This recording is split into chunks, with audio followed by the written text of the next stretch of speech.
bom dia, boa tarde ou boa noite. Não sei que horas você está vendo esse vídeo, mas eu sei que eu estou aqui com uma palavra que o Senhor, por infinita misericórdia, trouxe, apesar de mim, apesar de todas as minhas falhas e imperfeições. O Senhor é misericordioso e tem falado comigo e eu quero muito compartilhar tudo isso, porque não faz sentido ficar só para mim, né? Isso tudo é bom quando a gente compartilha, quando a gente divide, para que assim todo mundo possa evoluir junto e também, sabe, levar junto, porque às vezes eu acho que só eu tô levando bronca, e pelo menos aqui eu divido com vocês as broncas e a gente leva junto, assim a gente consegue se ajudar.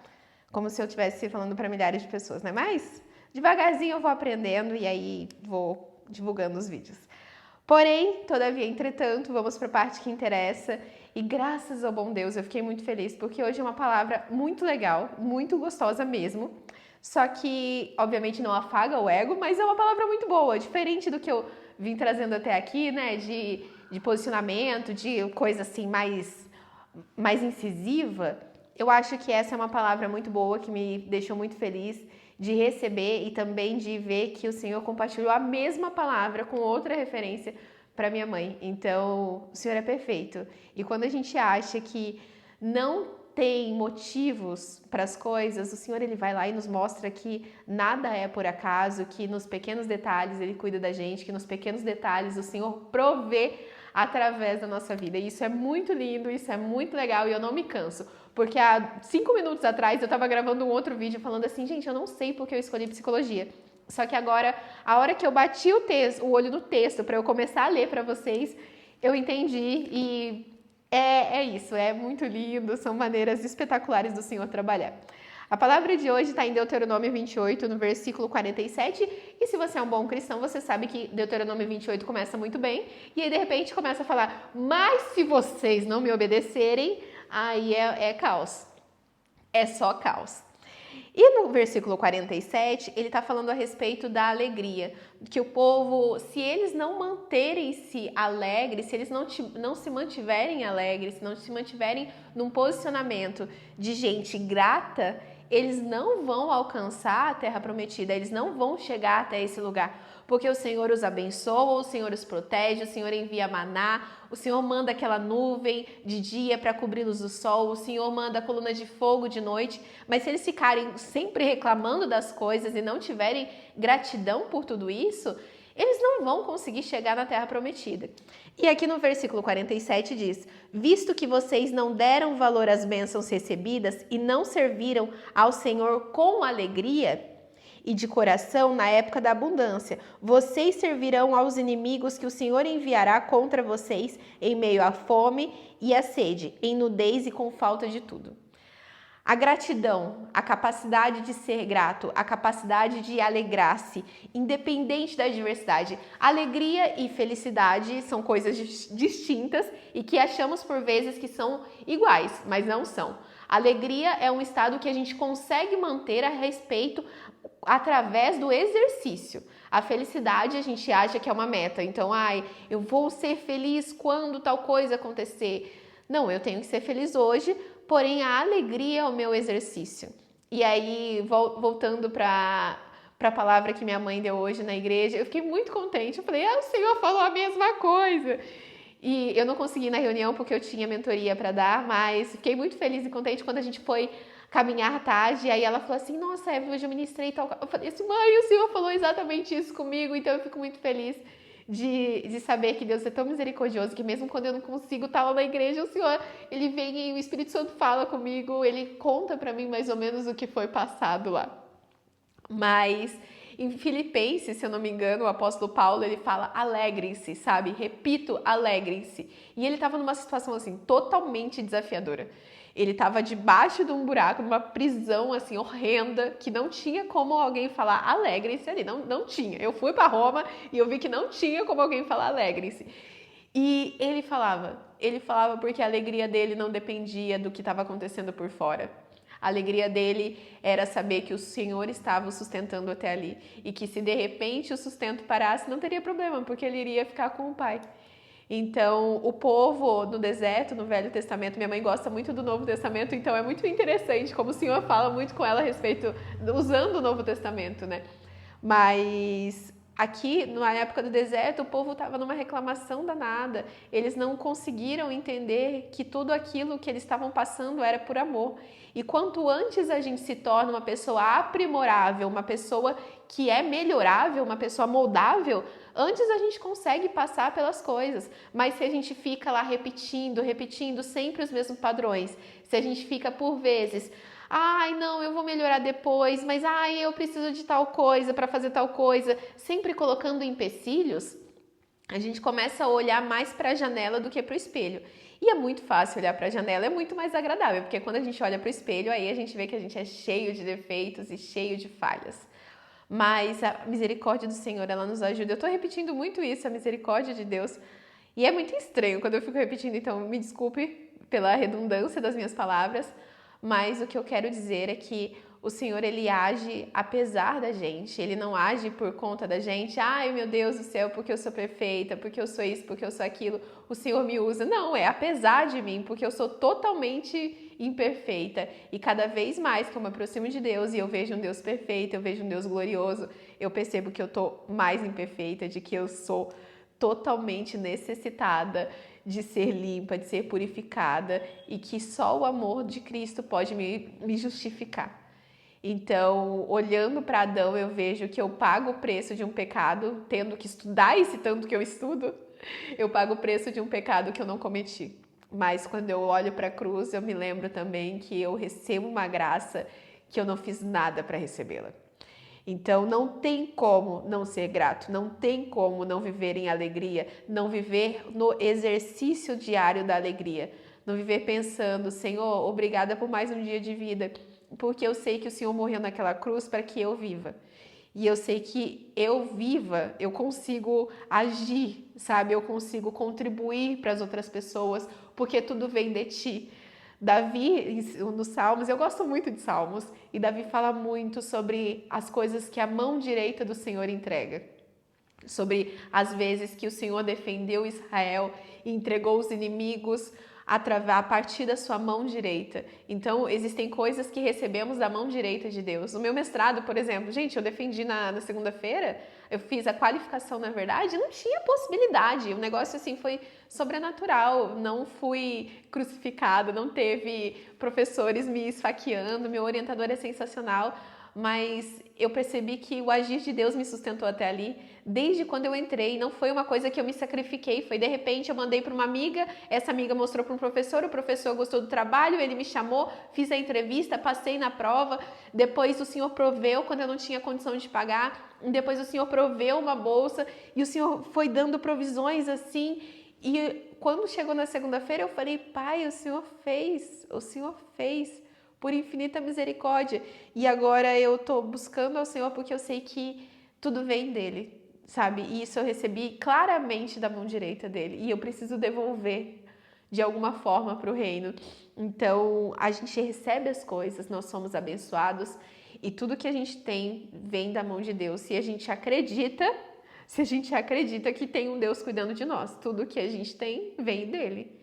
E se tudo vem dele, a gente precisa ter condição, precisa ter energia, através principalmente do exercício da alegria, de devolver isso, de ser pés, de ser mãos, de ser olhos, de ser boca do Senhor nesse mundo, porque é assim que a gente se realiza, sabe? É assim que encontramos a nossa identidade e é assim que a gente encontra propósito naquilo.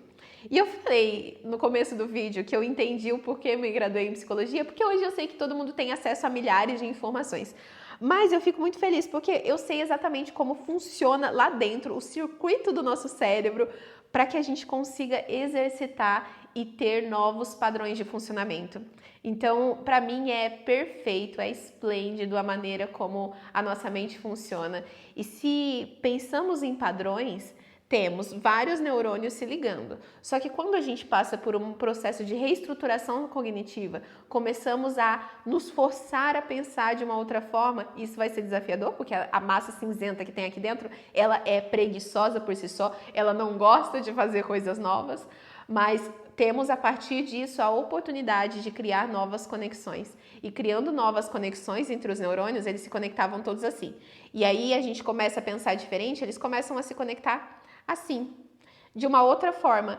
E a partir disso, a gente vai treinando e reforçando essa nova maneira de pensar, uma nova maneira que envolva alegria, uma nova maneira que envolva gratidão.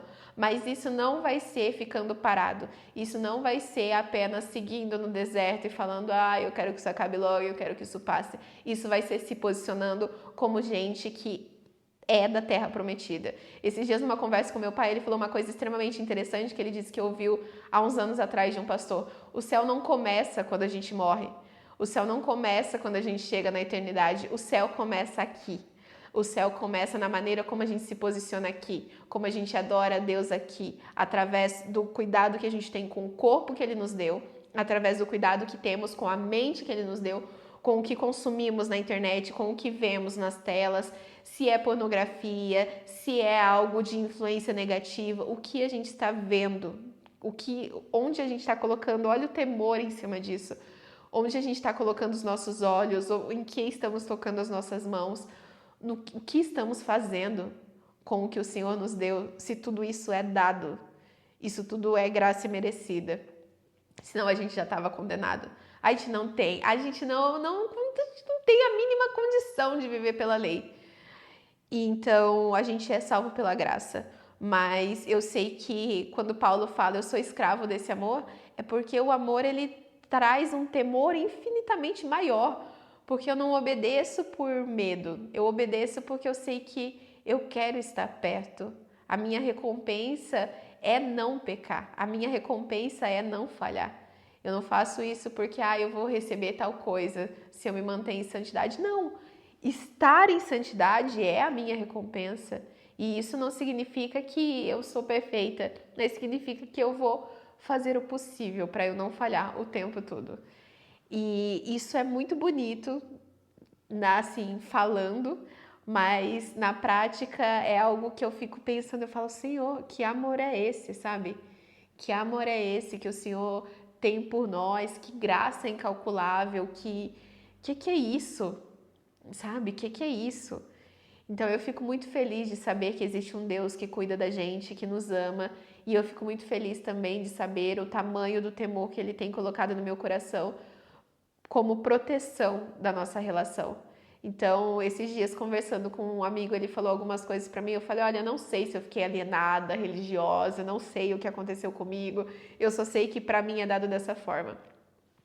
Ele falou assim, eu tenho a minha intimidade com Deus, falei, olha, eu não sei, eu só sei que para mim é me dado, para mim está sendo dolorido assim, todas as vezes que eu erro, mas não no sentido de eu me torturar, mas no sentido de falar assim, poxa, eu chateei alguém que eu tanto amo. É a mesma coisa, eu tenho os meus pais, eu tenho os meus amigos e eu tento fazer sempre tudo certo porque eu não quero magoá-los, não porque eu sei que eles vão me odiar ou eles não vão me perdoar, porque obviamente as pessoas vão nos perdoar, o Senhor nos perdoa, sabe? As coisas são assim, o Senhor é misericordioso, Ele vai nos perdoar, só que pra que, sabe, falhar? Dói tanto a gente ver que a gente tá ferindo um ser tão perfeito, a gente tá agindo dessa forma. E esses dias eu falei uma fala dessa para uma amiga e ela disse assim, Evelyn, você acha que Deus se surpreende com os nossos erros? E eu sei que o Senhor não se surpreende, mas eu sei que eu quero muito estar perto desse Deus. E estar perto desse Deus é viver em santidade, é estar assim sempre junto dele, é estar meditando na tua palavra noite e dia e noite. E não quer dizer que eu vou ficar com a Bíblia na mão o tempo todo, mas quer dizer que eu vou sempre ter no meu pensamento palavras de Senhor, obrigada. Obrigada por mais um dia, obrigada por mais um momento, obrigada por mais um segundo, obrigada por esse copo d'água, obrigada por tudo que o Senhor fez e por tudo que o Senhor faz. E porque o Senhor estará comigo até o meu último dia. E até a partir daí a gente vai viver a eternidade. E como diz aquele louvor, uma vida é pouco para te amar, me dá a eternidade, sabe? E é muito bom pensar nisso e viver dessa forma. Então, gente, que loucura. Eu preciso dar conta de fazer um vídeo aqui sem chorar, né? Porque como que eu vou ministrar agora sem chorando desse jeito? Não pode, é errado. E é isso. Eu espero que tenha sido clara a palavra. Exercite a alegria, porque se você tem o Espírito Santo dentro de você, você tem o Consolador. E foi tão difícil para o nosso Cristo passar por tudo aquilo. E eu lembro de todo aquele amor e eu falo, gente, como me amou tanto? Como que fez tudo isso por mim? Porque eu não merecia. E eu desejo ter meus filhos, ter a minha família, para que... Imagina que coisa linda, sabe? Ver uma criança crescendo e falar sobre o amor do pai e ver aquele amor e crescendo, assim, aquilo é lindo. Eu acho que a gente consegue viver em plenitude de ministério, de vida, de propósito, quando a gente tem a nossa família. Não sei, eu acho que cada um tem uma coisa, mas pra mim é isso. Então, nossa, lindo és.